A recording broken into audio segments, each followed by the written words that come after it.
border situation. We heard yesterday, and thank you for coming on GB News this morning, we heard from Boris Johnson saying that the 19th was a terminus date, but couldn't guarantee that restrictions would come to an end.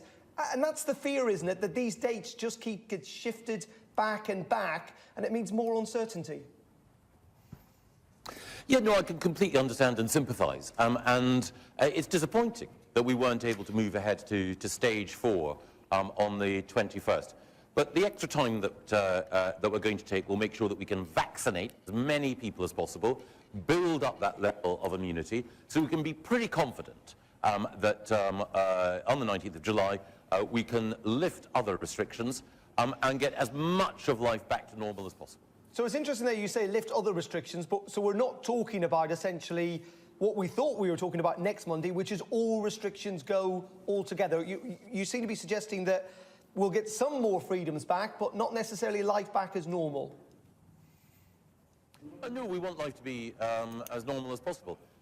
As it happened, I'm giving a speech a wee bit later today, which is looking back on COVID, and one of the things I'm reflecting on is that the way in which some of us will live our lives, the way in which some people will, maybe mix office and home working will be different from before. Life won't go back to exactly as it was before. But in terms of freedoms, then we want to be in a position to let people lead their own lives. Let's talk about borders, because clearly Labour have been focusing on this today. Lots of pretty angry Conservative backbenchers as well about this idea that actually the government, in many ways, have led us into this mess because they were not tough enough when it came to the border controls with India back in April. We know it didn't become a variant of concern until the end of the month, but what we did know, Mr. Gove, is that cases were skyrocketing at the start of April. It made sense to say, you know what, if they are growing exponentially in India, maybe we should force travellers into hotel quarantine, because we know that the Indian variant was seeded across the country because people travelled in those 2 or 3 weeks at the start to the middle of April.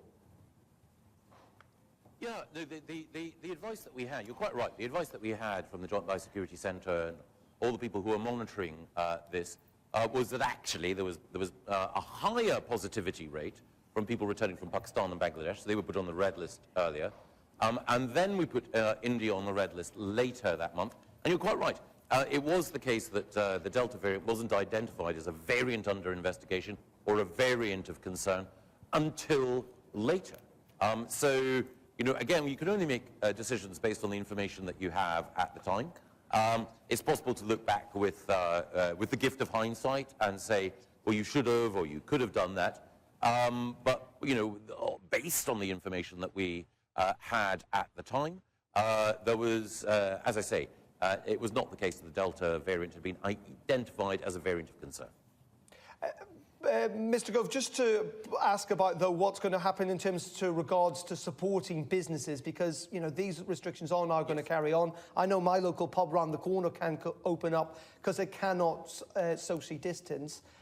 Why is the government not necessarily providing the 100% support it has to date? Things do seem to be tapering off. Surely that needs to be looked at again. Two things. The first thing is when it comes to furlough and lots of other financial support, that runs into September. And one of the reasons for that is that Rishi, the Chancellor, called it right in saying, look, there may be some delays. We hope there aren't, but there may be. So let's get that support in over the longer term. The second thing is that there's also a discretionary fund, money given to local authorities and others, to support particularly hospitality businesses, and there's still money in that fund. It hasn't all been drawn down, and there is some additional support that Rishi's provided as well for that sector. Michael, I wanted to ask you, how do businesses then get involved in the pilot schemes? For example, the pilot scheme that you used, so that you wouldn't have to self-isolate for all those days. How do other businesses or other people? Andrew Lloyd Webber, he's going to be potentially taking part in a pilot scheme with his theatre. What other pilot schemes are there, and how do people get involved if they're not cabinet ministers or have any links with cabinet ministers?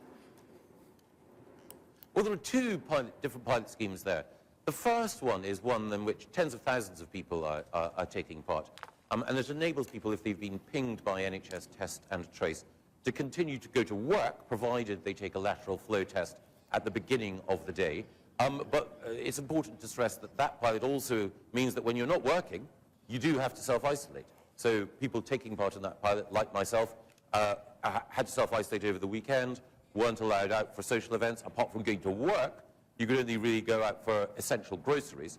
The second type of pilot is one in which we are looking at how we can open up major events, including theatres and Wimbledon and so on, by having people provide evidence that they've either been vaccinated or that they've had a recent test in order to make sure that there are as few people as possible who are potentially infectious in a venue. So two different types of pilot. OK, Michael Gove, thank you very much indeed. Really appreciate it. Cabinet Officer Mr Michael Gove joining us on the Great British Breakfast this morning. There we go. That's the view from the government this morning. Clearly lots of people frustrated about the restrictions. Other people think it's the right thing to go. The government arguing they need to do this to make sure we don't go back into reverse.